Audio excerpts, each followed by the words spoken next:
Glória a Deus. Vamos para a mensagem. Eu tenho uma mensagem hoje para o meu e para o seu coração. Eu queria, não precisa abrir, eu queria que você prestasse atenção. Se encontra, Lucas vai colocar aí, Lucas. Evangelho de Marcos, capítulo 2, a partir do verso 1. Eu queria dizer para os irmãos que a nossa caminhada existencial, essa caminhada de fé, não é uma caminhada fácil. Tem gente que acha, que fala que ser discípulo de Jesus é fácil. Não é. Ser crente nos dias de hoje, é moleza. Não é. É difícil demais. Viver implica em viver diante de possibilidades em impossibilidades. A caminhada existencial é uma caminhada árdua, é uma caminhada difícil. Nem todo dia a gente está bem. Tem dia que a gente acorda e não quer acordar. Os dias às vezes eles são difíceis. Os dias às vezes eles são cinzentos, eles são negros. E é difícil, às vezes o caminhar é pesado, é enfadonho, é cansativo. O caminhar, Jesus disse isso, né? No mundo tereis aflições. Essas aflições, elas não são aflições fáceis. Mas quando eu olho para a mesa de ceia, todas as vezes que eu olho para essa mesa, irmãos, isso me arremete àquilo que foi feito por mim que eu não merecia. Todas as vezes que eu participo da ceia do Senhor, eu olho para a minha vida e falo, eu não mereço, mas Ele fez por mim. E quando Jesus Ele resolveu fazer por mim, Ele resolveu colocar pessoas na minha vida. E essas pessoas eu costumo chamar de amigos. Foram pessoas que foram um instrumento de Deus na minha vida. Foram pessoas que foram o cuidado de Deus na minha vida e na sua vida. E os amigos, eles têm um papel fundamental na nossa vida, nessa caminhada existencial. Os amigos, eles têm a finalidade de tornar essa caminhada mais leve, mais prazerosa. Tem um ditado que diz que quem tem amigo tem Deus perto. E é uma grande verdade. E eu queria trazer uma mensagem nessa noite que tem como tema o melhor lugar do mundo. E eu vou falar sobre amizade nessa noite. Eu vou falar sobre relação de amizade nessa noite. A minha tradução está escrito assim, Evangelho de Marcos no capítulo 2, a partir do verso 1. Poucos dias depois, tendo Jesus entrado novamente em Cafarnaum, o povo ouviu falar que ele estava em casa. Então muita gente se reuniu ali, de forma que não havia nem junto à porta, e ele lhes pregava a palavra. Vieram alguns homens trazendo um paralítico, carregado por 4 deles. Não podendo levá-los até Jesus por causa da multidão, removeram parte da cobertura do lugar onde Jesus estava, e pela abertura do teto baixaram a maca em que estava deitado o paralítico.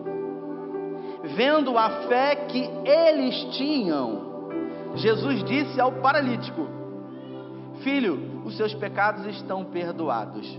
Vamos orar. Pai, essa é a tua palavra. Eu peço que nessa noite o Senhor me use em graça, que por misericórdia, por amor, por favor do Senhor, que essa noite seja uma noite esplendorosa da tua presença, que possamos ser alimentados de um banquete do Senhor espiritual, que possamos participar do teu pão, que representa o corpo, e do suco da uva, que representa o teu sangue, que tudo isso representa a unidade, Pai. Assim como o Senhor diante dos discípulos falou para eles que já nos últimos momentos revelaria para eles sem reservas tudo que estava no teu coração, porque já não eram mais discípulos e sim amigos do Senhor. Que possamos experimentar de uma noite maravilhosa da tua presença, na palavra que o Senhor colocou no meu coração. É o que nós te pedimos em nome de Jesus. Esse texto diz que havia um homem paralítico, paraplégico provavelmente, e ele se encontrava acamado há muito tempo, e Jesus estava em Cafarnaum. Jesus, ele nasceu em Belém, mas depois de algum tempo ele foi expulso de Belém, e ele fez de Cafarnaum no seu quartel-general, digamos assim. Ele morava em Cafarnaum e ali ele ficava e de vez em quando ele fazia as suas viagens missionárias para Jerusalém, para Betânia, e ia para vários lugares ali. O texto diz que o povo ficou sabendo que Jesus estava em Cafarnaum e foi na casa dele. E o povo começou a se aglomerar em volta da casa de Jesus. Tinha gente na janela, tinha gente na porta. Uma grande multidão estava ali. Jesus estava ministrando, fazendo milagres. E de repente 4 homens veem um amigo com um grande problema há muitos anos e eles resolvem se colocar à disposição daquele homem para levá-lo à presença de Jesus. E a primeira coisa que eu penso com isso é que é extraordinária a capacidade de um amigo te levar até Jesus. Eu só estou aqui hoje sendo um pastor porque um dia um amigo me levou até Jesus. E o curioso é que esse amigo que me levou até Jesus, infelizmente hoje ele não se encontra no caminho, ele se encontra fora. Alguém que foi um instrumento de Deus na minha vida. Alguém que durante algum tempo até me auxiliou nos primeiros passos que eu dei na fé. Alguém que recebeu a graça do Evangelho e por amor àquilo que ele recebeu, ele resolveu compartilhar com um amigo. Esses 4 homens, eles resolvem resolver um problema desse amigo. E o amigo de verdade é aquele que tem a capacidade de fazer pelo outro aquilo que o outro não pode fazer. O amigo de verdade é aquele que está disposto a carregar você, porque você não tem condições de andar. Amigo verdadeiro é aquele que está disposto a não desistir na primeira dificuldade que tiver. Porque quando eles chegaram na casa onde Jesus estava, havia uma grande multidão. E eles foram impedidos de chegar até Jesus. E o texto diz que esses amigos de verdade, desse homem, esses 4 homens, eles não desistiram. Não foi na primeira dificuldade que eles pararam.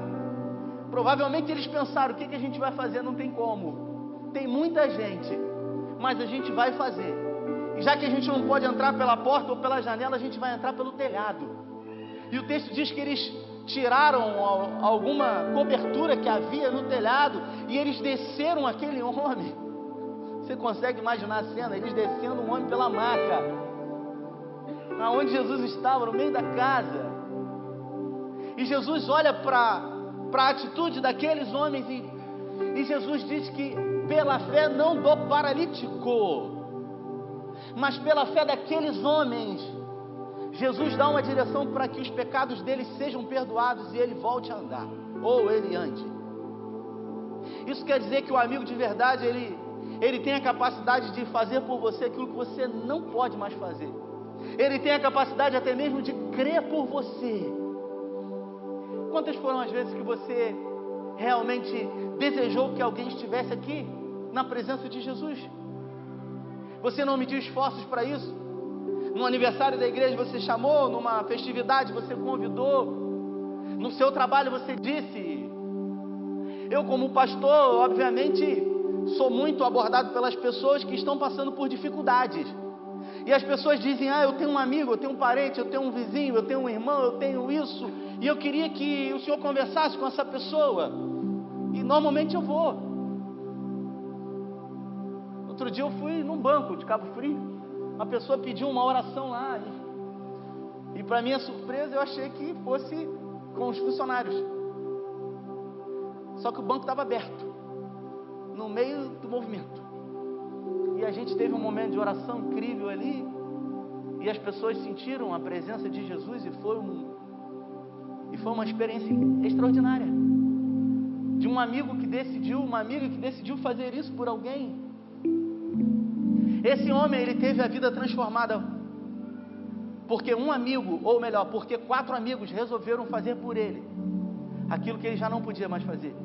Resolveram acreditar nele, coisa que nem mesmo ele acreditava. Resolveram ser na vida dele juntos. E por isso o milagre aconteceu. Eu sou grato a algumas pessoas que foram um instrumento de Deus na minha vida. Pessoas que hoje, por circunstâncias da vida, eu não estou tão perto, mas que foram amigos de verdade. Pessoas que foram na minha vida quando eu não tinha nada para oferecer. Pessoas que investiram em mim quando eu mesmo já não acreditava em mim.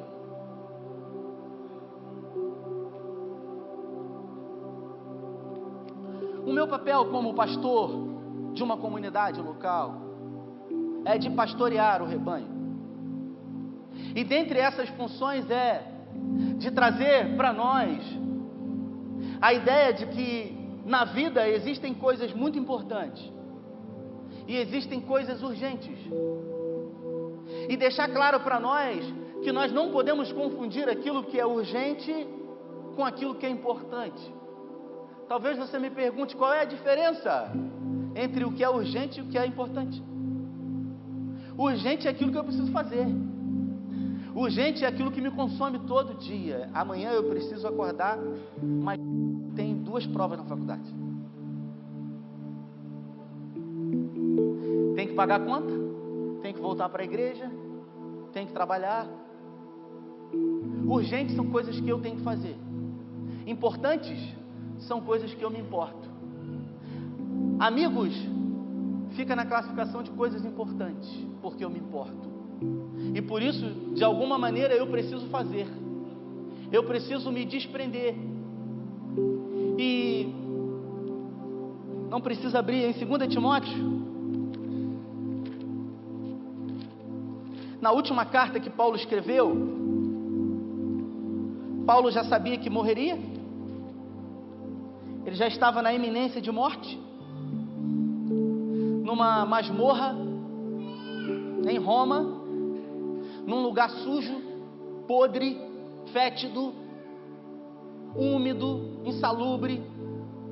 Paulo se encontrava lá preso, escreveu algumas cartas, onde passou o direcionamento para igrejas que ele havia plantado, como a igreja de Éfeso, por exemplo, que Paulo passou 3 anos em Éfeso. E se você olhar em 2 Coríntios, diz que em Éfeso, Paulo viveu um dos maiores desafios da vida dele, onde a fé dele desfaleceu, onde a esperança foi embora, tamanha foi a dificuldade. O texto, Paulo diz o seguinte: a adversidade foi tão grande, foi maior do que nós, do que eu poderia suportar. Ele disse isso. E ele, preso, ele escreveu algumas cartas a essas igrejas que ele havia plantado durante a sua vida.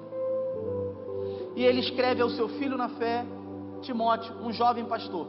E ele diz o seguinte: você sabe que todos da província da Ásia me abandonaram, inclusive Fígelo e Hermógenes. O Senhor conceda misericórdia à casa de Onesíforo, porque muitas vezes ele me reanimou e não se envergonhou por eu estar preso. Ao contrário, quando chegou a Roma, procurou diligentemente até me encontrar. Conceda-lhe o Senhor que naquele dia encontre misericórdia da parte do Senhor. E ele diz o seguinte para Timóteo: você sabe muito bem quantos serviços ele me prestou em Éfeso. Esse cara chamado Onesíforo, ele foi um amigo de todas as horas de Paulo. Quando Paulo passou 3 anos em Éfeso, ele era da igreja de Éfeso. E num dos momentos mais difíceis da vida de Paulo, onde as adversidades foram maiores do que ele poderia suportar, ele disse isso. Onesíforo fez por ele aquilo que ele não poderia fazer. No final da sua vida, ele escreve ao seu filho amado na fé, Timóteo, e ele diz que todos da Ásia Menor o abandonaram. Todos das igrejas da Ásia Menor que ele havia plantado, todos os discípulos que Paulo teve, abandonaram a Paulo. Sabe por quê, irmãos? Porque Paulo, ou melhor, Saulo de Tarso, era um homem poderoso, era um homem com dupla cidadania, um homem que falava vários idiomas, um homem que tinha à sua disposição várias comitivas de homens, um homem que tinha autoridade, legitimidade diante de Roma, um homem famoso, um homem poderoso. E quem é famoso e poderoso tem muitos amigos, tem muitas pessoas próximas, tem muita gente querendo fazer, querendo bajular, querendo agradar. E Paulo passou de perseguidor para perseguido, e agora ele não é mais Saulo, ele é Paulo. E ele começa a plantar as igrejas, ele começa a fazer discípulos em vários lugares. E ele começa a apresentar o Evangelho da Graça de uma forma extraordinária, pela experiência que ele teve. E por isso muitas pessoas se aproximavam dele, por isso muitas pessoas estiveram com ele, por isso muitas pessoas foram abençoadas por milagres que ele fez no nome de Jesus. O texto diz que algumas pessoas pegavam as roupas, os pertences de Paulo, e levavam para os enfermos, e os enfermos eles eram curados. Só que agora Paulo se encontra preso numa masmorra em Roma. Paulo agora é um perseguido por Roma. Paulo agora é um prisioneiro. Paulo agora ele tem uma péssima reputação. Paulo agora foi sentenciado à morte. Quem se aproxima de Paulo ou tem o seu nome mencionado próximo a Paulo não é bem visto, não é bem quisto. Por isso todos os amigos de Paulo foram embora. Às vezes na nossa vida é assim. Quando está tudo bem, a gente tem um monte de amigo. Quando a gente tem dinheiro na conta, ou a gente tem crédito, tem um monte de gente que quer andar com a gente. Quando a gente de alguma maneira tem alguma expressão ou faz alguma coisa, quanta atenção a gente recebe. Só que quando a gente quebra, ninguém quer andar com a gente. Nem curtida no Instagram a gente recebe. Quando a dificuldade bate na porta, os amigos vão embora. Até mesmo aqueles que você jurava que iria estar com você. Paulo ele foi abandonado. Ele diz na carta: todos da Ásia Menor foram embora.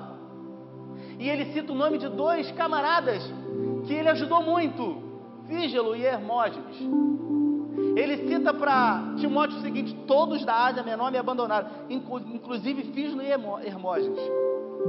Só que ele diz o seguinte: que Deus conceda a misericórdia à casa de Onesíforo, porque ele, quando veio a Roma, não sossegou até que me encontrasse, e mais, não teve vergonha, o texto diz, da minha condição enquanto prisioneiro, e mais, se arriscou a própria vida, pela amizade, pelo simples fato de querer ser na vida de Paulo. Ele se arriscou, ele poderia ser morto, ele poderia ir para o cepo como Paulo foi, ser decepado, mas ele não mediu esforços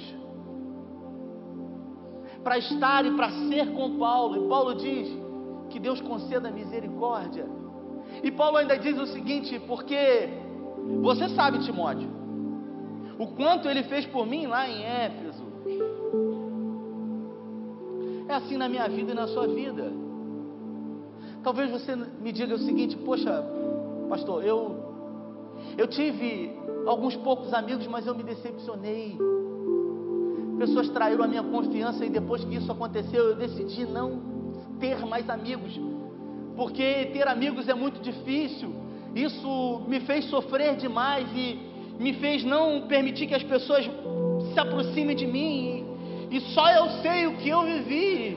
E o que você me diz diante disso?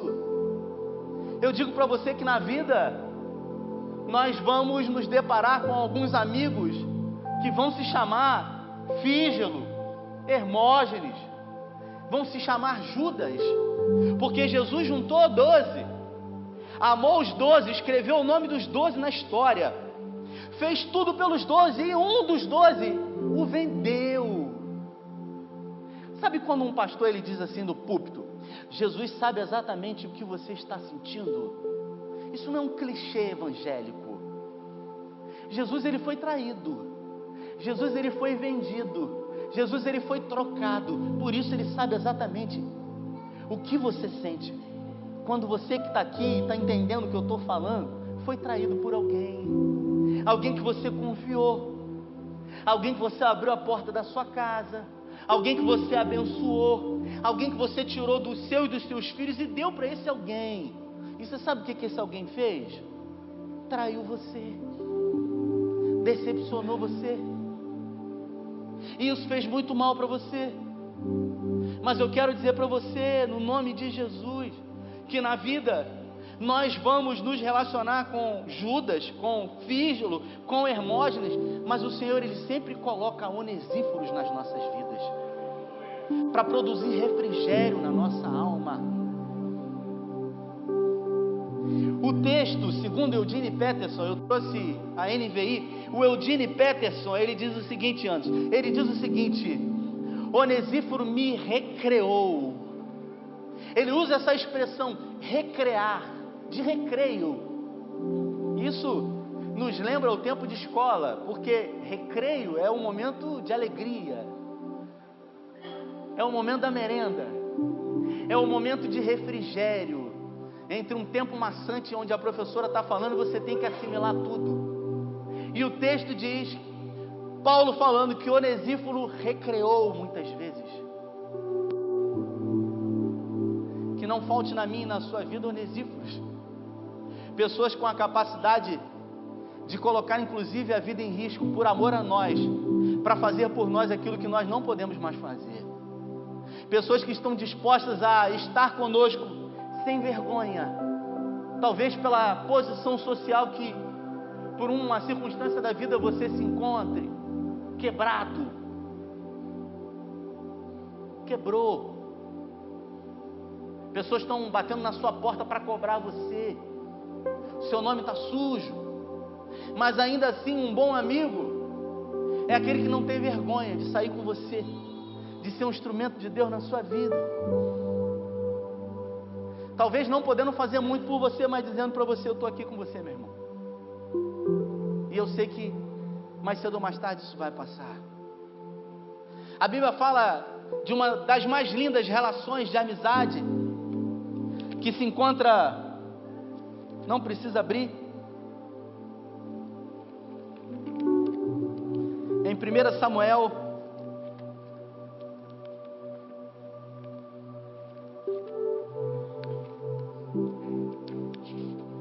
no capítulo 18, e o texto diz o seguinte: depois dessa conversa de Davi com Saul, surgiu tão grande amizade entre Jonatas e Davi, que Jonatas tornou-se o seu melhor amigo. Daquele dia em diante, Saul manteve Davi consigo e não deixou voltar para a casa do seu pai. Jonatas fez um acordo de amizade com Davi, pois se tornara o seu melhor amigo. Jonatas tirou o seu manto que estava vestido e deu para Davi com a sua túnica, a sua espada, o seu arco e o seu cinturão. Em 1 Samuel, no capítulo 13, se você ler depois em casa, você vai ver que Jonatas, ele era filho de Saul, ele era primogênito. Ele estava na linha sucessória direta do trono do seu pai. E no capítulo 13 diz que Jonatas, ele era adorado pelo povo, pelas armas que ele possuía. Depois você lê em casa. Pela lança, pelo arco, pelo cinturão que ele tinha, pelo escudo que ele tinha, pela espada que ele tinha.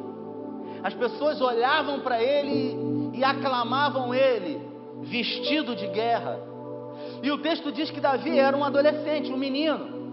E Davi resolve visitar os seus irmãos numa peleja, numa guerra. A mãe dele mandou ele levar lanche para os irmãos dele. E quando ele chegou lá, diante do exército filisteu, Davi presenciou a seguinte cena: um gigante, um homem muito alto, filisteu, chamado Golias, que durante 40 dias estava gritando para a nação de Israel: tem algum homem aí com disposição para me enfrentar?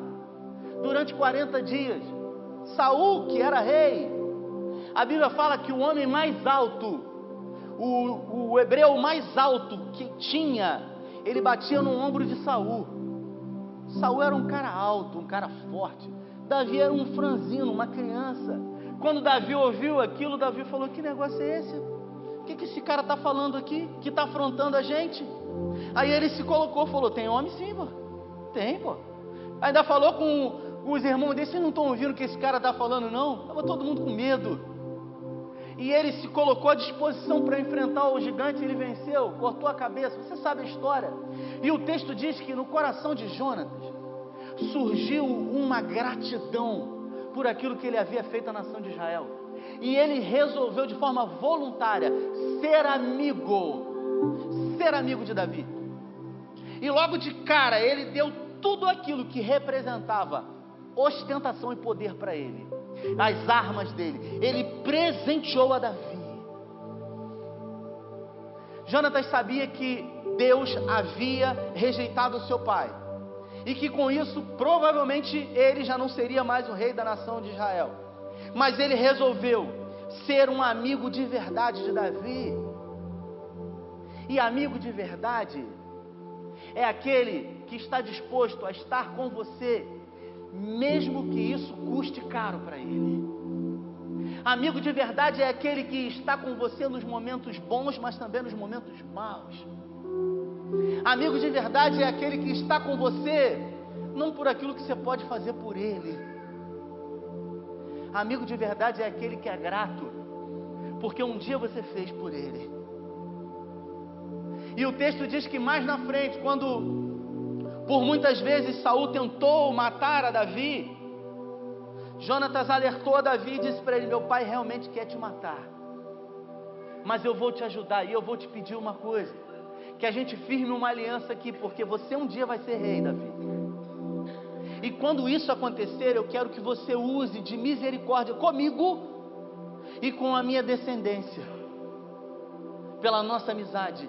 Eles fizeram um pacto de aliança, os dois, diante de Deus. E o texto diz que depois daquela conversa, os dois não se viram mais.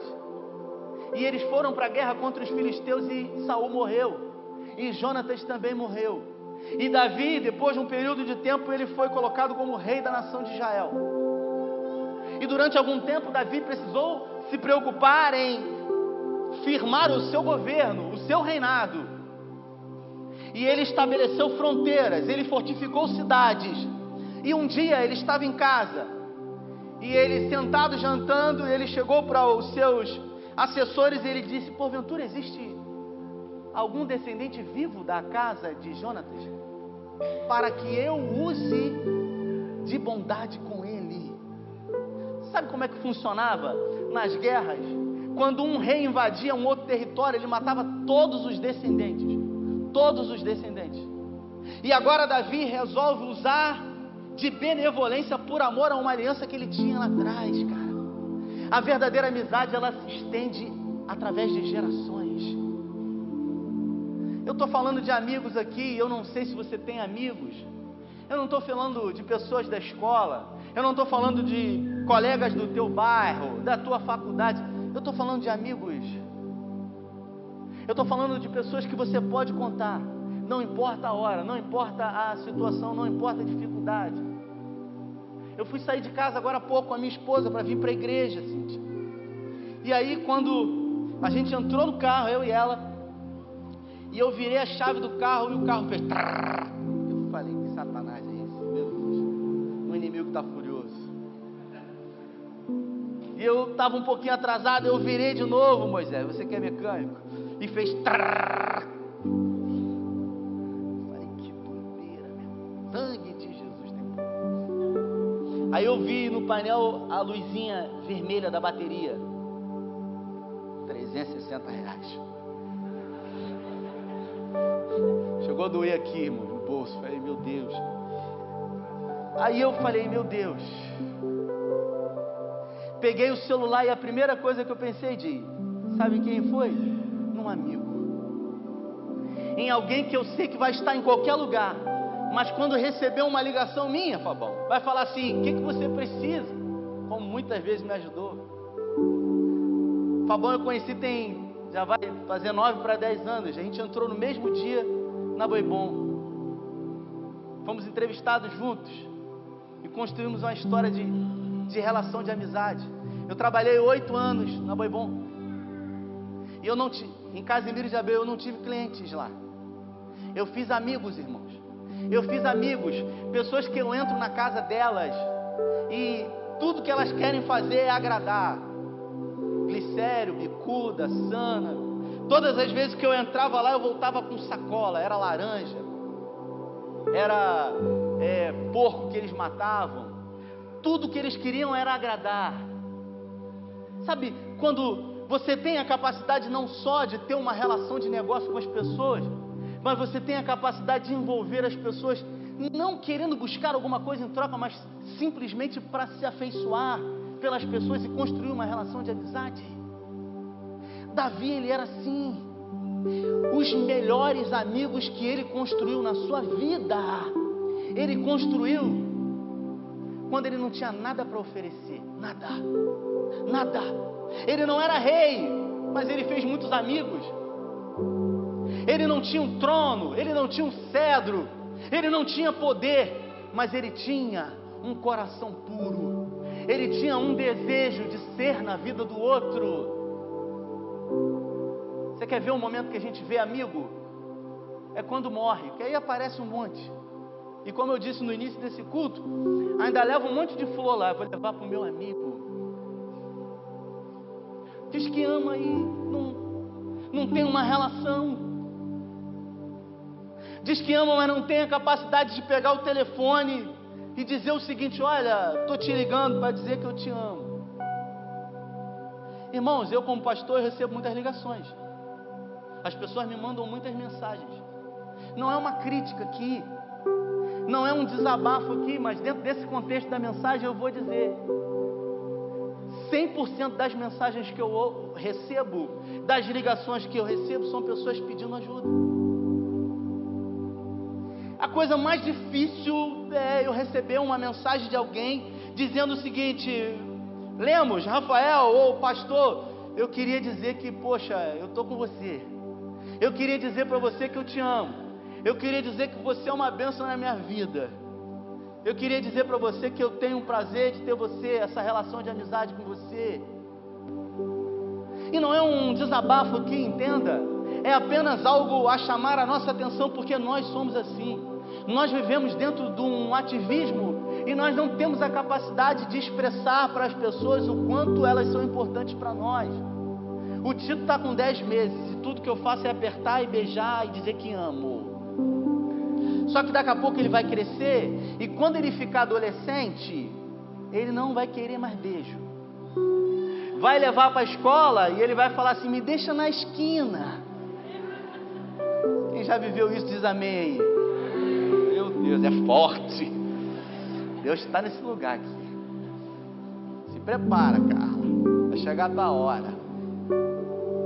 E aí, quando acontece o início dessa fase, Jefferson, que as crianças vivem isso, existe uma ruptura. Porque aquela relação de tanto amor, de tanto afeto, de tanto beijo, de tanta proximidade, ela cria uma ruptura. E aí se cresce. E aí se ama como nunca, mas tem uma imensa dificuldade de dizer eu te amo. De dizer você é importante para mim. E aí o filho, ele não tem essa capacidade, de perceber o quanto isso é importante, e o pai também, e a vida passa. E aí o ser humano se transforma em alguém que já não mais tem essa capacidade de ficar falando. Até para a mulher, eu falo para os homens aqui, você precisa dizer para essa mulher que você ama. Ela sabe que eu amo. Você tem que falar o seu. Porque como é importante dizer. Você está perto de alguém aí que você muito ama, você pode virar para essa pessoa, se for de coração, e dizer: eu quero aproveitar esse momento e quero dizer o quanto eu te amo. Diz aí, Léo. Débora não falou não, hein?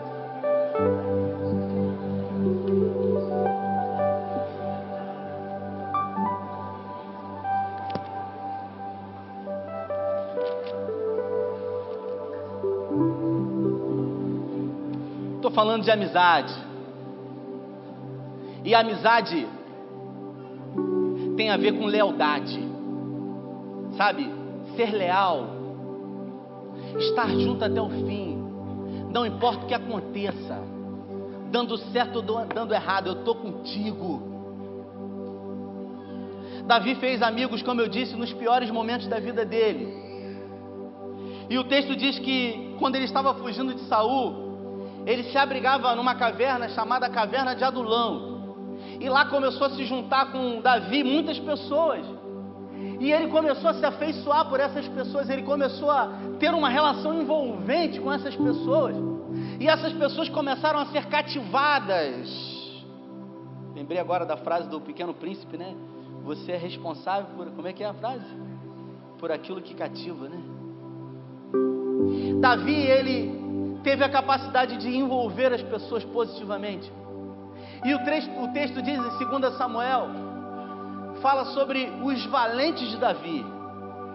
Eu não sei se você já ouviu falar sobre os valentes de Davi, mas fala exclusivamente sobre 3 homens, 3 amigos de verdade que Davi teve, 3 pessoas que fizeram tudo por ele, 3 pessoas que, sabe, não amarelaram quando o negócio ficou difícil. E o texto diz que o primeiro, o nome dele era Jabezão, um tactonita, chefe dos 3 guerreiros principais. Numa ocasião, com uma lança, enfrentou 800 homens numa mesma batalha e os matou. Dá para acreditar porque está escrito na Bíblia. Mas o texto diz que Jabezão, foi para a guerra com Davi com uma lança, e ele sozinho matou 800 homens por amor a Davi. Ele colocou a vida dele em risco. Ele realmente foi para o fronte de batalha e deu a cara para bater, e falou: eu não vou sair daqui, não vou amarelar. E aí o texto diz o seguinte: depois dele tem Eleazar, filho de Aitá, Dodô. Ele era um dos 3 principais guerreiros, e este com Davi, quando os filisteus se reuniram em Pas-damim para a batalha, os israelitas recuaram, mas ele manteve a sua posição firme e feriu os israelitas até a sua mão ficar adormecida e grudada na espada.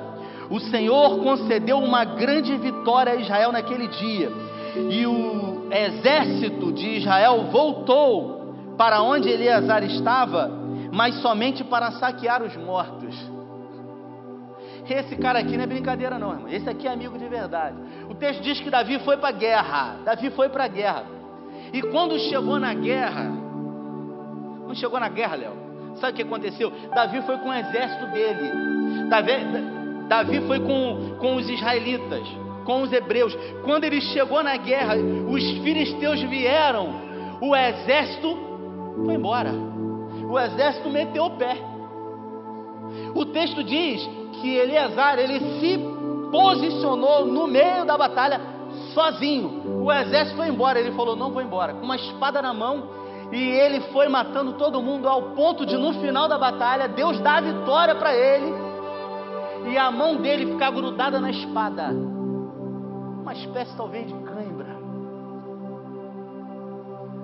Eu não sei se você tem amigos, talvez você não tenha muitos amigos, mas eu quero profetizar na sua vida que, mesmo que você não tenha muitos amigos, você terá amigos suficientes na sua caminhada. Pessoas que estarão com você quando todo mundo for embora, quando diante da dificuldade vier, quando a coisa ficar feia para você e você achar que você não vai conseguir e muita gente abandonar você. Eu quero profetizar na sua vida que Deus vai colocar pessoas como Eliezer, esse cara aqui, ó, para que não corra, para que não amarele, para que permaneça com você antes, para que você possa avançar, mesmo com poucos, mas sabendo que o Senhor é com você. O texto diz que a mão do cara ficou colada com a espada. Tem mais um.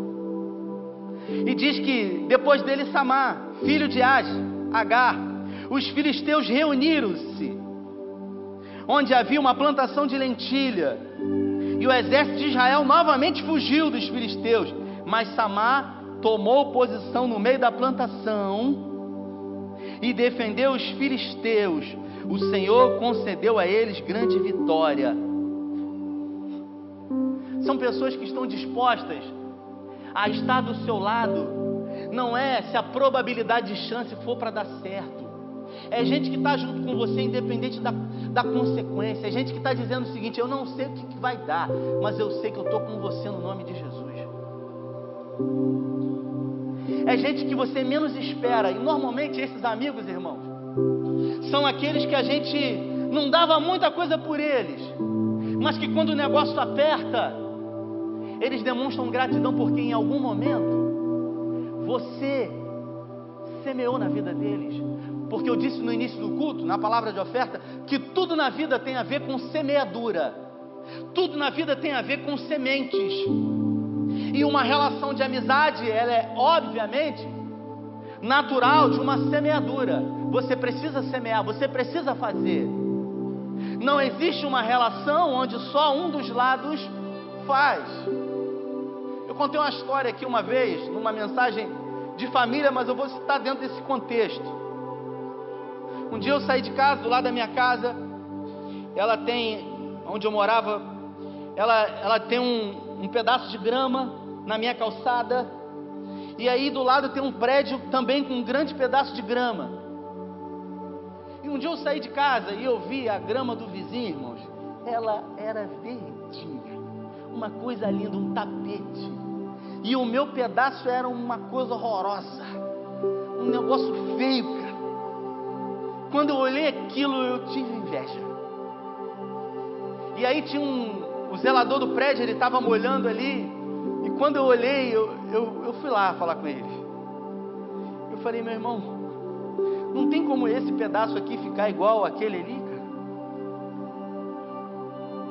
Porque o negócio aqui tá feio. Ele virou para mim e falou assim: isso aqui demanda tempo, isso aqui precisa de investimento, isso aqui demanda cuidado. E relação de amizade é assim. Relação de amizade, ela demanda investimento, ela demanda tempo, ela demanda semeadura. O texto diz que Davi estava na caverna de Adulão. Era uma época de colheita. Os filisteus, eles estavam acampados em Belém, e Davi estava com todo o seu exército, que eram mais ou menos 600 homens, pouca gente, e ele estava dentro da caverna. E aí Davi, de repente, ele falou o seguinte: quem me dera beber agora da água que existe na entrada de Belém, da cisterna da entrada de Belém. Quem me dera beber daquela água refrescante. Esses três camaradas, ouviram isso quando Davi falou. Sabe o que esses caras fizeram? Eles atravessaram o arraial dos filisteus à noite, colocaram a vida deles em risco, foram lá na cisterna de Belém, pegaram água para Davi, trouxeram para Davi, chegaram para Davi, falou o seguinte: aqui, meu rei, trouxemos para você. Davi disse o seguinte: eu não pedi nada para vocês, e eu quero conjecturar. Amigos de verdade não fazem somente quando a gente pede. Amigos de verdade são pessoas que estão dispostas a fazer e nos agradar simplesmente por aquilo que somos dentro da nossa relação. Amigo de verdade é aquele que sabe da sua necessidade sem que você precise pedir. É aquele que sabe exatamente o que você está passando, porque sente, porque é um com você. Quando Davi olhou para aquela água, Davi falou o seguinte: eu não sou digno de beber isso aqui. Ele olhou para os caras e para aquilo que ele havia semeado na vida deles de amizade, e ele falou: eu não sou digno de beber isso aqui, cara.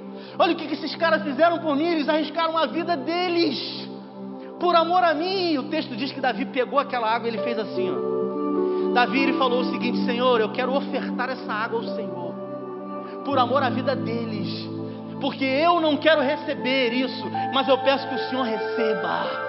Davi ofertou a Deus aquilo que ele havia recebido dos amigos. A pergunta que eu faço para você nessa noite, vou chamar o Ministério de Louvor: quantos amigos você tem? Como anda a sua relação com os seus amigos? Nós vamos participar da ceia do Senhor. E eu trouxe essa mensagem hoje justamente por causa da ceia. Porque eu olho para isso aqui e sinceramente, irmãos, eu me lembro de uma relação de amizade com o Senhor. Sabe por quê? Porque eu não tinha amigos. Eu não tive amigos na minha infância. Eu era uma criança complexada. Eu sofria baixa autoestima. Eu tinha complexo de inferioridade. Eu tinha dificuldades na minha alma. Eu tinha questões a serem resolvidas dentro de mim. Só que um dia, num domingo, num retiro espiritual, Jesus se apresentou para mim e Ele disse para mim: eu sou o amigo que você não teve.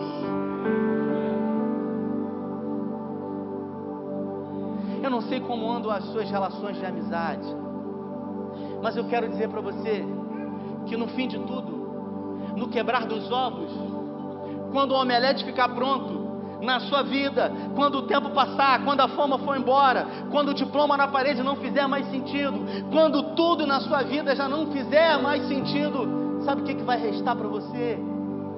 Amigos. Amigos, relações de amizade. Por isso na vida, o que realmente importa são as nossas relações de amizade. Onesíforo, um cara quase que anônimo. Quem era Onesíforo? O que ele escreveu na Bíblia? O que ele falou? O que ele acrescentou na minha e na sua vida?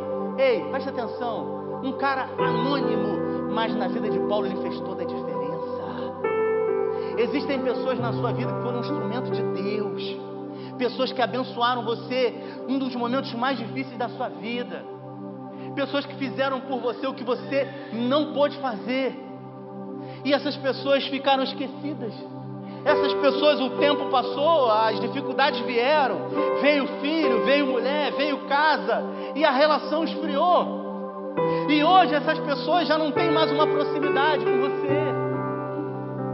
Mas um coração grato, ele tem a capacidade de reconhecer o quão importantes são pessoas na vida.